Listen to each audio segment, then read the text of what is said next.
पाकिस्तान की supreme court ने Panama gate घोटाला मामले में पाकिस्तान के पीएम नवाज शरीफ को पीएम पद के अयोग्य करार दिया है।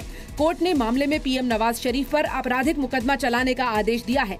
मामले की सुनवाई के बाद सुप्रीम कोर्ट के 5 जजों की बेंच ने फैसला सुनाया।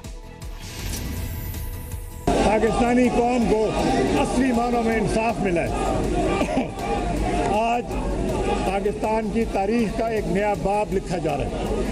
आज एक ऐसा काम हुआ है जिसमें पाकिस्तानी अवाम ने हिम्मत छोड़ दी थी कि शायद ये मुल्क में कभी भी इंसाफ राइज नहीं होगा। कोर्ट के आदेश के बाद अब नवाज शरीफ अपने भाई शहबाज शरीफ को पाकिस्तान का अगला प्रधानमंत्री बना सकते हैं। शहबाज फिलहाल पाकिस्तान के पंजाब प्रांत के सीएम हैं। हालांकि इसके लिए शहबाज का नेशनल असेंबली में चुना जाना जरूरी है। इसके लिए करीब 45 दिन का वक्त लग सकता है। इस दौरान पाकिस्तान के मौजूदा रक्षा मंत्री ख्वाजा आसिफ पाकिस्तान के नए प्रधानमंत्री के तौर पर कामकाज देख सकते हैं। इस डिसीजन से अगर पाकिस्तान के गवर्नेंस में एक उनके आर्मी और उनके आईएसआई को एक अपॉर्चुनिटी मिलता है, एक क्रीपिंग कू जैसे कहते हैं, वो देश के लिए, पाकिस्तान के लिए, पाकिस्तान के आवाम के लिए और ये रीजन के लिए अच्छी बात नहीं है। आखिरी फैसला सुनाने के लिए सुप्रीम कोर्ट ने अभी कोई तारीख मुकर्रर नहीं की है। पाकिस्तान के पीएम नवाज शरीफ पर मनी लॉन्ड्रिंग और भ्रष्टाचार का आरोप है। नवाज पर पीएम रहते हुए लंदन में बेनामी संपत्ति बनाने का आरोप है। मामले की जांच के लिए पाकिस्तानी सुप्रीम कोर्ट ने एसआईटी का गठन किया। एसआईटी ने 10 जुलाई 2017 को सुप्रीम कोर्ट को अपनी रिपोर्ट सौंपी थी। सुप्रीम कोर्ट ने पाकिस्तान के वित्त मंत्री इशार डार को भी अपने पद पर बने रहने के योग्य करार दिया है।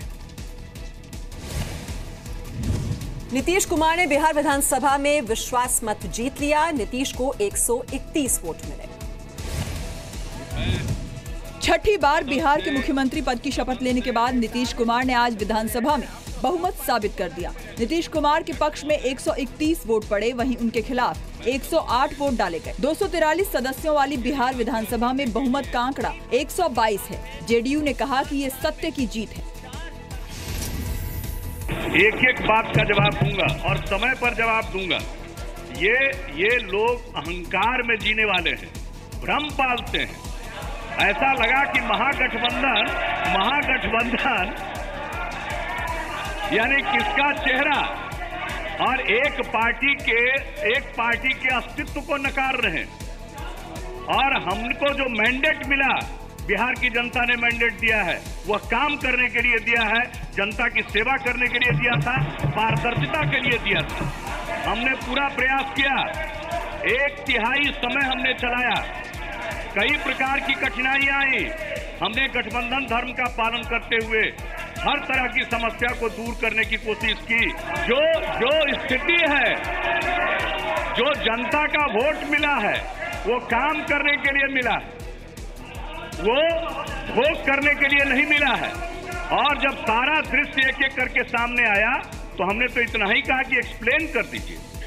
मुझसे कहा गया कि आप बताइए क्या एक्सप्लेन करें। हम जो चार्ज लगा है उसको एक्सप्लेन करिए, जो आप पर आरोप लगा है उसका उत्तर दे दीजिए बिंदुवार। उत्तर देने की स्थिति में नहीं थे। तेजस्वी यादव ने नीतीश कुमार पर कड़ा हमला बोला है। तेजस्वी ने कहा कि बिहार के लोगों ने 2015 के चुनाव में महागठबंधन को वोट दिया था, लेकिन आज लोग ठगा हुआ महसूस कर रहे हैं। तेजस्वी ने कहा कि नीतीश बीजेपी की गोद में जाकर बैठ गए हैं। तेजस्वी ने नीतीश पर साजिश करने का आरोप लगाते हुए कहा कि कई महीने से ड्रामा चल रहा था। नीतीश ने आरएसएस के सामने घुटने टेक दिए हैं।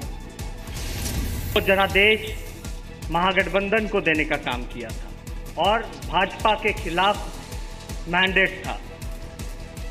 मेरा मानना है कि आज भाजपा के साथ मिलकर के जो सरकार बनाया गया, ये लोकतंत्र की हत्या है और बिहार के तमाम जनता के साथ ये धोखा हुआ है महोदय, कि ये जो छल कपट और नकारात्मक राजनीति जो हुई है, जोड़ तोड़ की बात जो चली है, मेरा ये स्पष्ट मानना, मेरा ही नहीं बल्कि पूरे देश का मानना है कि ये पहले से ही प्री प्लान था। क्योंकि वो जानते हैं कि हम लोग स्वाभिमानी लोग हैं, आप लोग सत्ता के लालची लोग हैं, भाजपा के लोग। ये जवाब आप लोगों को भी फील्ड में जाकर के देना पड़ेगा। आरजेडी के समर्थक विधानसभा परिसर में बैनर पोस्टर लेकर पहुंचे थे और उन्होंने नीतीश कुमार के खिलाफ जमकर नारेबाजी की। नीतीश कुमार ने कल छठी बार बिहार के मुख्यमंत्री पद की शपथ ली थी। आरजेडी से नाता तोड़ने के बाद नीतीश ने बीजेपी के साथ मिलकर सरकार बनाई। नई सरकार में बीजेपी नेता सुशील मोदी भी डिप्टी सीएम बनाए गए हैं। नीतीश ने 2 बार आरजेडी के साथ और 4 बार एनडीए के साथ मिलकर सरकार बनाई है। नीतीश कुमार ने विधानसभा में कहा कि कोई धर्मनिरपेक्षता की आड़ में भ्रष्टाचार नहीं कर सकता। वहीं तेजस्वी ने कहा कि नीतीश के पास मेरे सवालों के जवाब नहीं है। विश्वास मत हासिल करने पर बीजेपी ने खुशी जताई है, वहीं कांग्रेस ने नीतीश कुमार पर हमला बोला है। बिहार के डिप्टी सीएम सुशील मोदी ने विश्वास मत मिलने के बाद आरजेडी और कांग्रेस पर निशाना साधा। मोदी ने कहा कि विपक्ष के सारे दावे धरे के धरे रह गए और अगर सीक्रेट वोटिंग होती तो आरजेडी टूट जाती। नीतीश कुमार ने सही समय पर सही कदम उठाया है। सुशील मोदी ने यह भी कहा कि वो जल्द ही मिल बैठकर बिहार की नई कैबिनेट के बारे में चर्चा करेंगे। बिहार बीजेपी के अध्यक्ष नित्यानंद राय ने कहा कि नीतीश कुमार आज से भ्रष्टाचार के खिलाफ लड़ाई में शामिल हो गए। वहीं कांग्रेस का कहना है कि इस पूरे प्रकरण से नीतीश कुमार की छवि मिट्टी में मिल गई। आज मतदान के दौरान 131 विधायकों ने, जो बहुमत से काफ़ी ज़्यादा है, विश्वास मत के पक्ष में अपना वोट दिया है। और जो राजद कांग्रेस के लोग दावा कर रहे थे कि 2 दर्जन लोग संपर्क में, 3 दर्जन लोग हमारे संपर्क में हैं, तो आज उनका दावा झूठा निकला। हर दिन भ्रष्टाचार से मुक्त भारत का कदम आगे बढ़ रहा है। आज भ्रष्टाचार मुक्ति अभियान में बिहार सम्मिलित हो गया है। माननीय नीतीश कुमार जी ने 0 टॉलरेंस के अपने उस इतिहास को बरकरार रखा है। आज बिहार वासियों की ओर से मैं उनको शुभकामना देता हूं। असेंबली की प्रोसीडिंग्स में ये बात मौजूद है कि नीतीश कुमार ने कहा कि मैं मिट्टी में मिल जाऊंगा, लेकिन भारतीय जनता पार्टी के साथ मैं नहीं जाऊंगा। मैं समझता हूं कि उन्होंने ठीक ही कहा था ये, इसलिए कि वो खुद तो मिट्टी में न मिले हों, लेकिन उनकी इमेज ज़रूर मिट्टी में मिल गई है। लालू यादव और उनके परिवार के खिलाफ बेनामी संपत्ति और होटल टेंडर में गड़बड़ी और धोखाधड़ी के मामले में सीबीआई और ईडी ने केस दर्ज किया है। होटल टेंडर घोटाला केस में सीबीआई ने लालू यादव, राबड़ी देवी, तेजस्वी यादव समेत 7 लोगों और एक कंपनी को आरोपी बनाया है। सीबीआई ने 5 जुलाई को एफआईआर दर्ज की और 7 जुलाई की सुबह लालू यादव और उनके परिवार से जुड़े 12 ठिकानों पर छापे मारे थे। सीबीआई की एफआईआर के बाद नीतीश सरकार में डिप्टी सीएम तेजस्वी यादव के इस्तीफे की बीजेपी ने मांग तेज की। जेडीयू ने तेजस्वी यादव को सफाई देने को कहा, लेकिन लालू ने दावा किया कि नीतीश ने न इस्तीफा मांगा और न ही सफाई देने को कहा था। 2015 के विधानसभा चुनाव में जेडीयू, आरजेडी और कांग्रेस ने मिलकर चुनाव लड़ा था, लेकिन अब नीतीश ने फिर से बीजेपी का दामन थाम लिया। आज बीजेपी अध्यक्ष अमित शाह, केंद्रीय मंत्री स्मृति ईरानी और बलवंत सिंह राजपूत ने राज्यसभा चुनाव के लिए नामांकन दाखिल किया। बीजेपी के बड़े नेताओं की मौजूदगी में अमित शाह, स्मृति ईरानी और कांग्रेस के बागी बलवंत सिंह राजपूत ने नामांकन दाखिल किया। इस दौरान गुजरात के मुख्यमंत्री विजय रूपानी और पूर्व मुख्यमंत्री आनंदीबेन पटेल भी मौजूद रहे। अमित शाह गुजरात के नरनपुरा विधानसभा क्षेत्र से विधायक हैं, लेकिन शाह आगामी विधानसभा चुनाव नहीं लड़ेंगे। वहीं केंद्रीय मंत्री स्मृति ईरानी भी दूसरी बार राज्यसभा सीट के लिए गुजरात से चुनाव लड़ेंगी। विधानसभा के वोटों की गिनती के हिसाब से दोनों की जीत पक्की मानी जा रही है। कांग्रेस छोड़कर आए बलवंत सिंह राजपूत को भी बीजेपी ने उम्मीदवार बनाया है। माना जा रहा है कि कांग्रेस के अहमद पटेल की मुश्किलें बढ़ाने के लिए बीजेपी ने ये दांव खेला है। तीनों राज्यसभा की सीटें हमारी पार्टी पर्याप्त बहुमत के साथ तीनों सीटों पर विजय प्राप्त करेगी कि राज्यसभा की उच्च सदन की परंपरा में माननीय अमित शाह जी जैसे हमारी पार्टी के राष्ट्रीय अध्यक्ष जी का भी एक महत्वपूर्ण योगदान आने वाले समय में मिलेगा। कांग्रेस ने अपनी नीतियों में देश को किसी भी प्रकार का कोई विकास का रास्ता नहीं दिया है और इसलिए जो लोग सुशासन की राजनीति के माध्यम से देश के राजनीतिक पटल पर योगदान करना चाहते हैं, उन लोगों ने भारतीय जनता पार्टी को ज्वाइन किया। गुजरात से कुल 11 राज्यसभा सीटें हैं। स्मृति ईरानी और दिलीप पंड्या का कार्यकाल 18 अगस्त को खत्म हो रहा है। 8 अगस्त को गुजरात की 3 राज्यसभा सीटों के लिए चुनाव होगा। एक राज्यसभा सीट जीतने के लिए 47 विधायकों के वोट जरूरी हैं। बीजेपी अध्यक्ष अमित शाह पहली बार सांसद बनेंगे। वोटों को देखते हुए अमित शाह और स्मृति ईरानी की जीत तय मानी जा रही है।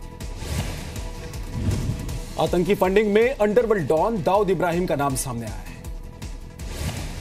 एनआईए सूत्रों के मुताबिक जांच के दौरान एजेंसियों को इस बात के सबूत मिले हैं कि दुबई से चल रहे हवाला और नकली नोटों के कारोबार का संबंध कश्मीर में हो रही आतंकी फंडिंग से हो सकता है। इस बात की भी जानकारी मिली है कि आतंकवादी संगठन आतंकी फंडिंग के लिए सोने का भी इस्तेमाल कर रहे हैं। इन खुलासों के बाद एनआईए ने डी कंपनी और अलगाववादियों के बीच संबंधों की भी जांच शुरू कर दी है। ये पहला मौका है जब कश्मीर में हो रही आतंकी फंडिंग में दाऊद इब्राहिम का सीधे तौर पर नाम सामने आ रहा है।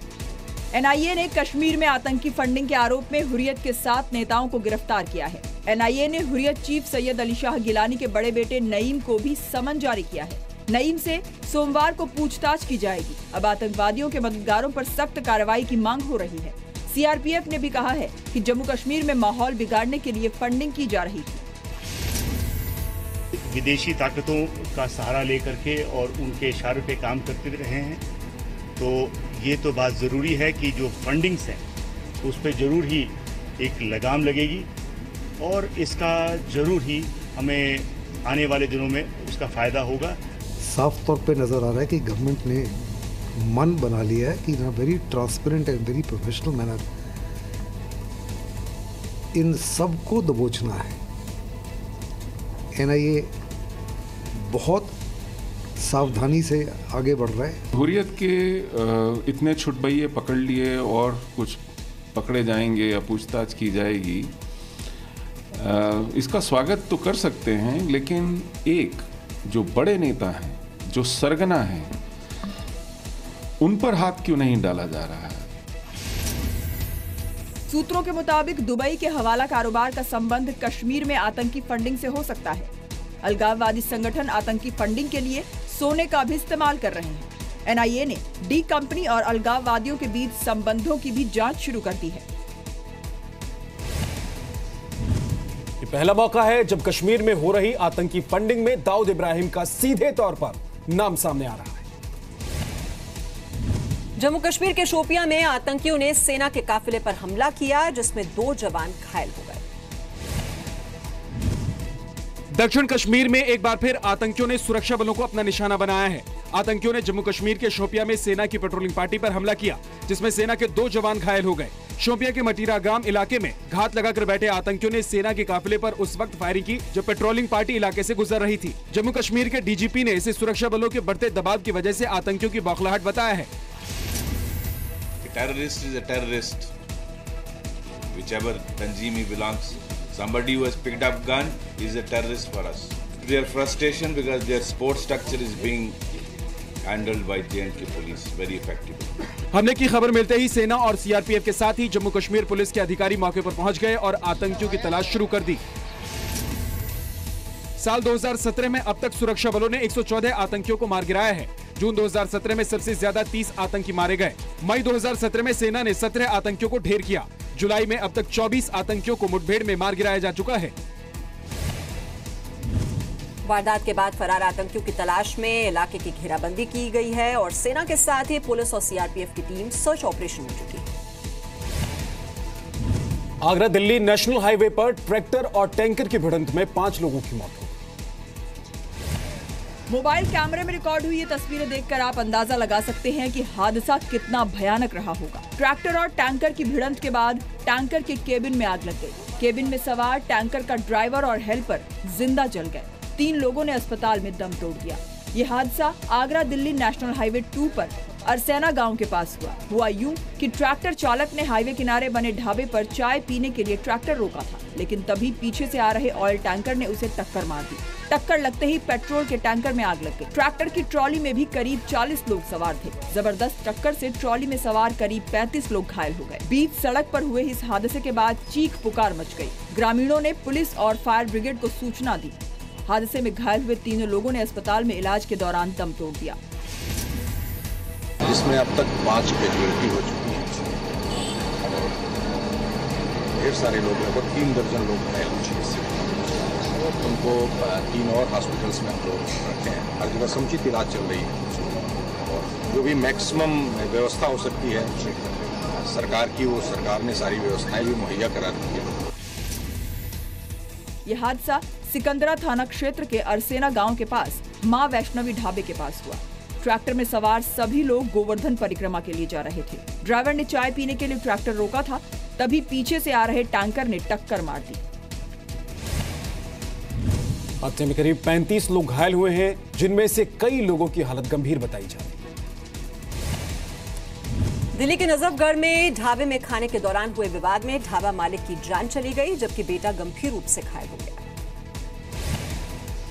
बाहरी दिल्ली के नजफगढ़ में मामूली कहासुनी के बाद हुए विवाद में एक शख्स की मौत हो गई, जबकि उसका बेटा गंभीर रूप से घायल हो गया। नजफगढ़ इलाके के इसी ढाबे पर गुरुवार रात कुछ लोग खाने पहुंचे थे। इसी दौरान कूलर को अपनी तरफ करने के लिए ढाबा मालिक शाम और खाना खा रहे लोगों में विवाद हो गया, जिसके बाद आरोपियों ने फायरिंग कर दी।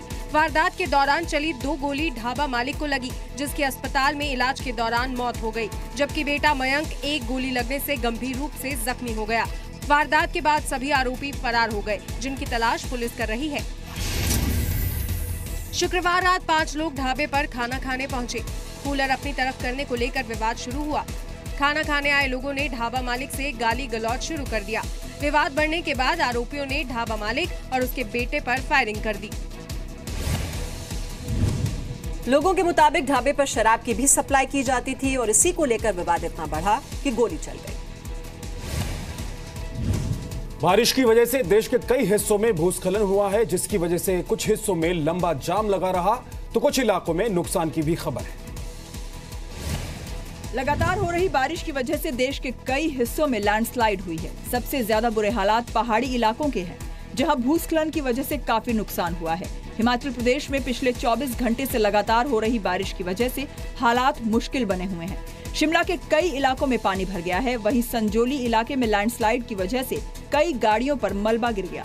मौसम विभाग ने अगले कुछ दिनों तक बारिश की संभावना जताई है। More than 70 millimetre rainfall record हुआ है। अगले जो 4-5 दिन भी जो हिमाचल प्रदेश में फेली वाइड स्प्रेड से लेकर वाइड स्प्रेड रेनफॉल हो सकती है। अगले 5 दिन के लिए हिमाचल प्रदेश के लिए वार्निंग भी इशू की गई। पश्चिम बंगाल के चंद्रकोन से भी लगातार हो रही बारिश की वजह से भूस्खलन की तस्वीरें सामने आई। यहाँ भी बारिश की वजह से कई इलाकों में पानी भर गया और बाढ़ जैसे हालात बन गए हैं। कश्मीर के उधमपुर में लैंडस्लाइड की वजह से जम्मू श्रीनगर नेशनल हाईवे को बंद करना पड़ा। इस दौरान दोनों ही तरफ गाड़ियों की लंबी कतारें लगी हैं। जमीन के भीतर हुई हलचल की वजह से लैंडस्लाइड होता है। पहाड़ी इलाकों में लैंडस्लाइड का खतरा ज्यादा होता है। लगातार बारिश होने की वजह से जमीन के नीचे हलचल होती है। चट्टानों को हटाने और पेड़ों को काटने के दौरान भी लैंडस्लाइड हो सकती है। भूस्खलन के बाद अलग अलग हिस्सों में प्रशासन राहत और बचाव कार्य में जुटा हुआ है। लगातार हो रही बारिश की वजह से कई राज्य बाढ़ की चपेट में हैं। सबसे ज्यादा बुरा हाल गुजरात का है। ये तस्वीरें पश्चिम बंगाल के मिदनापुर की हैं। यहाँ नदी का पुल पार कर रहे 2 बाइक सवार बाढ़ के पानी में बह गए। पश्चिम बंगाल के ही चंद्राकोना में भारी बारिश की वजह से भूस्खलन हो गया। यहाँ कई दिन से भारी बारिश हो रही है। अब ये तस्वीर देखिए, ये ओडिशा के सुंदरगढ़ इलाके का हाल है। यहाँ भी भारी बारिश ने आफत मचा रखी है। सैलाब की ये तस्वीरें यूपी के प्रतापगढ़ की है। भारी बारिश के बाद आई बाढ़ से नदियां उफान पर हैं। सड़कें सैलाब बन गई हैं। कई इलाकों का संपर्क टूट गया है, क्योंकि आने जाने के लिए सिर्फ नदी पर बना पुल ही एकमात्र रास्ता है। कई लोग मुश्किल हालात में फंसे हुए हैं। 2 से 4 फीट, 5 फीट, 3 फीट इस तरह से पानी बहता रहता है। आए दिन रास्ता जाम रहता है। प्रशासन द्वारा गर्मी के मौसम में भी इसकी सुध नहीं ली जाती है। आज अगर इस क्षेत्र में अगर कोई बीमार हो जाए या प्रसूति वाली कोई महिलाएं हैं, तो ऐसे समय में न तो कोई आवागमन का साधन है। और मानपुरा जा रहे हैं, 3 बजे से आकर यहीं पे खड़े हैं, तभी भी तक नदी का पानी कम नहीं पड़ा है। महाराष्ट्र के नासिक में इतनी बारिश हुई है कि सड़कें तालाब बन गई। इस बस को देखिए, पानी में पूरी तरह से डूब चुकी है। बारिश और बाढ़ से सबसे ज्यादा बुरा हाल गुजरात का है, जहां बाढ़ की वजह से अब तक 120 से ज्यादा लोगों की मौत हो चुकी है। पश्चिम बंगाल में बाढ़ से करीब 1.5 लाख लोग प्रभावित, 9 लोगों की मौत। राजस्थान में नर्मदा कैनाल के आसपास के गांव को खाली कराया गया। झारखंड, ओडिशा और असम के कई जिले बाढ़ की चपेट में। बाढ़ प्रभावित इलाकों में राहत और बचाव का काम युद्ध स्तर पर जारी है। फास्ट फैक्ट्स में आज बस इतना ही। देश और दुनिया की तमाम बड़ी खबरों के लिए आप देखते रहिए जी न्यूज़।